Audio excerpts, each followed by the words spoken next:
So అలాంటి పార్టీలు కూడా ఈ రోజు మళ్ళీ గుర్తు చేయలే వాళ్ళు చేసి వెంకటరెడ్డి గారు బడ్జెట్ లో ఏదైతే అలొకేట్ చేస్తున్నారో అవన్నీ నిజంగా నిధులు రాష్ట్రాలకి వస్తున్నాయా, కేవలం కాగితాలకే పరిమితమవుతున్నాయా?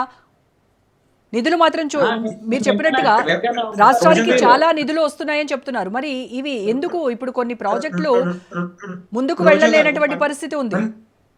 రోజా గారు ఇప్పటిదాకా 12 సంవత్సరాల కాలంలో 12 లక్షల కోట్ల రూపాయలు ఖర్చు పెట్టింది కేంద్ర ప్రభుత్వం. ఖర్చు పెట్టింది కాబట్టే ఈ తెలంగాణ రాష్ట్రం సుభిక్షంగా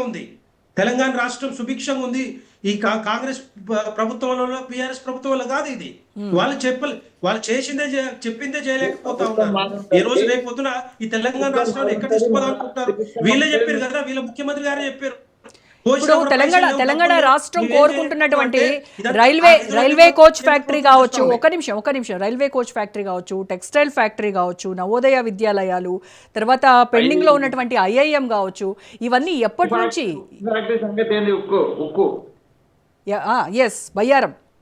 బయ్యారం ఉక్కు అనేది అక్కడ ఫీజిబుల్ కాదని రిపోర్ట్ వచ్చింది. ఆ ఫీజిబుల్ దాని పక్కన పెట్టేది ఎప్పుడో అయిపోయింది. అది అవుట్డేట్ అది మీరు చెప్పి అది కేసీఆర్ చెప్పిండు తీసుకొస్తామని చెప్పుకున్నాడు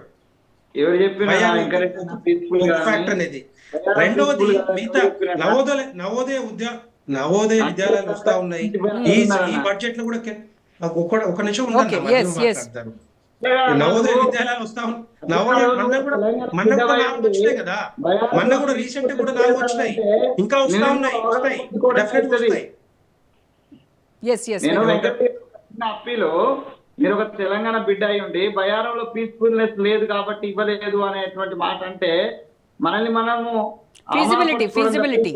ఫీజిబిలిటీ లేదని చెప్పి రిపోర్ట్ వచ్చింది కాబట్టి ఆ రోజు దాన్ని అక్కడ వీలు కాదు కాబట్టి చెప్పారు. ఇప్పుడు కేసీఆర్ చెప్పిండు, కేసీఆర్ చేసినప్పుడు ఎందుకు చేయలేకపోయిండు చెప్పండి. ఆయన నిజంగా 10 సంవత్సరాలు ఉండే 10 సంవత్సరాలు ఎందుకు తీసుకురాలేకపోయిండు?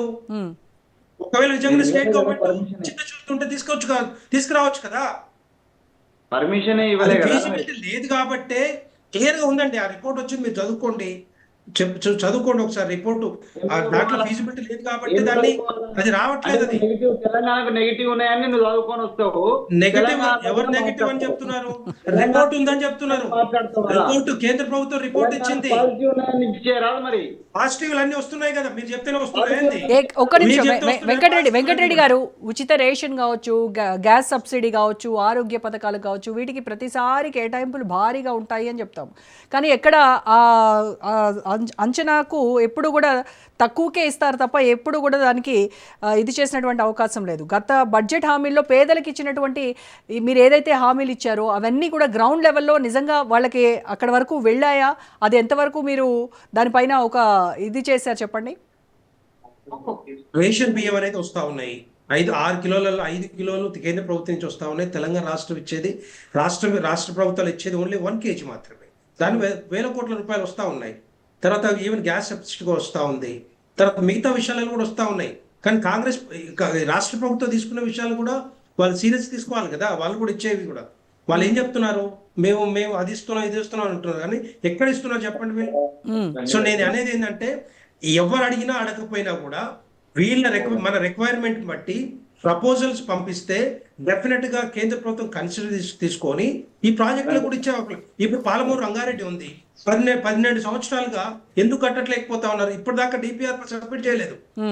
కేసీఆర్ గారు సబ్మిట్ చేయలేదు, ఇప్పుడు కాంగ్రెస్ ప్రభుత్వం సబ్మిట్ చేయట్లేదు. ఎందుకు డిలే చేస్తా ఉన్నారు? ప్రాజెక్టులు కట్టలేని పరిస్థితులు ఎందుకున్నాం మనం ఇప్పుడు?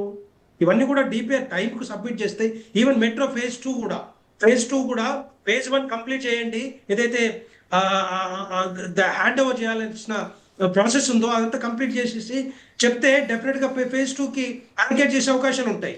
మీరు కంప్లీటే చేయలేదు, మళ్ళీ ఫేజ్ 2కి ఎట్లాగా అలికేట్ చేస్తారు? అందుకే రెడీగా ఉంది కేంద్ర ప్రభుత్వం. మన కిషన్ రెడ్డి గారు, కేంద్ర మంత్రి వర్యులు కిషన్ రెడ్డి గారు కూడా చెప్పారు క్లియర్ గా, మీ మంత్రి గారితో మాట్లాడాము.